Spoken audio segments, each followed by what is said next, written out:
வரம் தரும் வாராகி தாயே துணை. வருகிற ஆடி 3ஆம் வெள்ளிக்கிழமையில் வாராகியை நினைத்து இந்த தீபத்தை மட்டும் ஏற்றுங்க. வீட்டில் செல்வ செழிப்பு பெருக உறுதி. என்ன தீபம் ஏற்ற வேண்டும் தெரியுமா?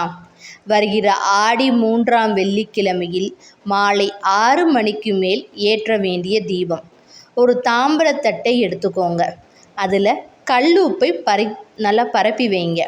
அந்த கல்லுப்புக்கு மேலே மஞ்சள் தூள் உப்பின் மேல் பரப்பி விடுங்க. 6 மருதாணி இலையை எடுத்துக்கோங்க. மருதாணி இலை வாராய்க்கு ரொம்ப பிடித்தது ஒன்று. 6 மருதாணி இலைக்கு மேல் கல்கண்டை வைங்க. ஒவ்வொரு மருதாணி இலையின் மேலும் ஒரு கல்கண்டை வைங்க.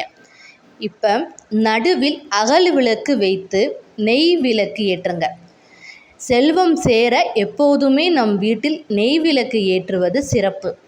நெய் விளக்கு போட முடியாதவங்க பரவாயில்ல, நல்லெண்ணெய் தீபம் கூட ஏற்றுங்க. இந்த எளிமையான பரிகாரத்தை ஆடி 3ஆம் வெள்ளியில் செய்வது சிறப்பு. அதை தவிர நம்ம வாரந்தோறும் வெள்ளிக்கிழமையிலும் செய்யலாம். இதை வாரந்தோறும் வெள்ளிக்கிழமை செய்வதால் நம் வீட்டில் மகாலட்சுமி அருள் பரிபூர்ணமாக கிடைக்கும். வாராகி துணை நம்ம கூட எப்பயுமே இருக்கும். தீபம் ஏற்றுவதற்கு முன் நெய் விளக்கில் பட்டை, ஜவ்வாது, குங்குமப்பூ சேர்த்துக்கோங்க. இப்போ உங்கள் வீட்டில் வாராகி சிலை இருந்தாலும் சரி, இல்லை வாராகி படம் தான் இருக்குனாலும் பரவாயில்ல, அந்த வாராகி படத்துக்கு முன் இந்த விளக்கை வைத்து நெய்வேத்தியமாக மாதுளைப்பழம், நெல்லி, பானகமும் சரி, மாதுளைப்பழமும் சரி வாராய்க்கு ரொம்ப பிடித்தது ஒன்று. இதில் ஏதாவது ஒன்று வைங்க. வாராய்க்கு பிடித்த மலர் ஏதாச்சும் ஒன்று, மல்லிகைப்பூவாக இருந்தாலும் பரவாயில்ல, அரளியாக இருந்தாலும் பரவாயில்ல, ஏதாவது ஒன்று மலரை வைங்க.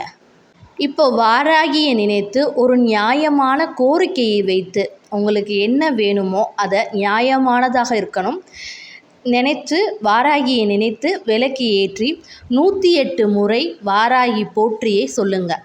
போற்றி சொல்வதற்கு தாமரை இலையை வைத்து போற்றி சொல்லுங்கள்.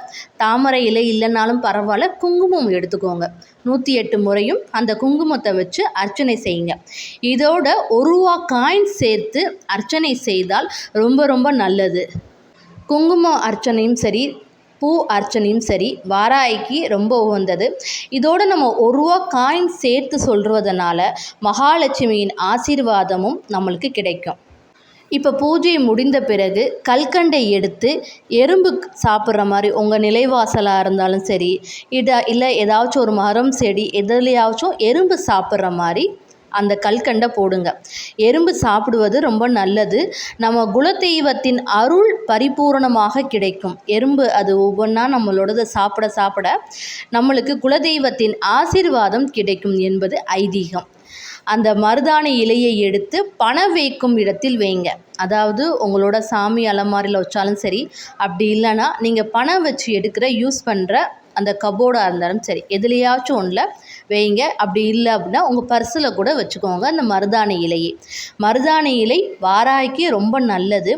எப்பயுமே பெண்கள் கையில் மருதாணி கையோடு இருப்பது ரொம்ப ரொம்ப நல்லது. அந்த மாதிரி மருதாணி கையோட பெண்கள் இருந்தால் அவங்க கையில் பணப்புழக்கம் எப்பயுமே இருந்துக்கிட்டே இருக்கும் அப்படின்றதும் ஐதீகம். கடைசியாக உப்பை எடுத்து செவ்வாய் அல்லது வெள்ளி இந்த 2 கிழமையும் இல்லாத ஒரு நாளில் அந்த உப்பை எடுத்து ஓடும் தண்ணீர், ஆற்றிலோ எதுலையாச்சும் ஒன்றில் கரைச்சிடுங்க. அப்படி இல்லை என்றால் வீட்டில் கூட ஒரு பவுலில் போட்டு அந்த உப்பை கரைச்சிடுங்க.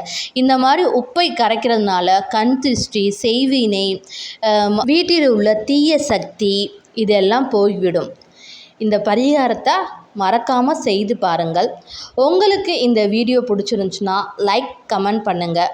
மறக்காமல் உங்களின் ஸ்டோரி ஸ்டுடியோ லக்ஷ்மியை சப்ஸ்கிரைப் பண்ணுங்கள்.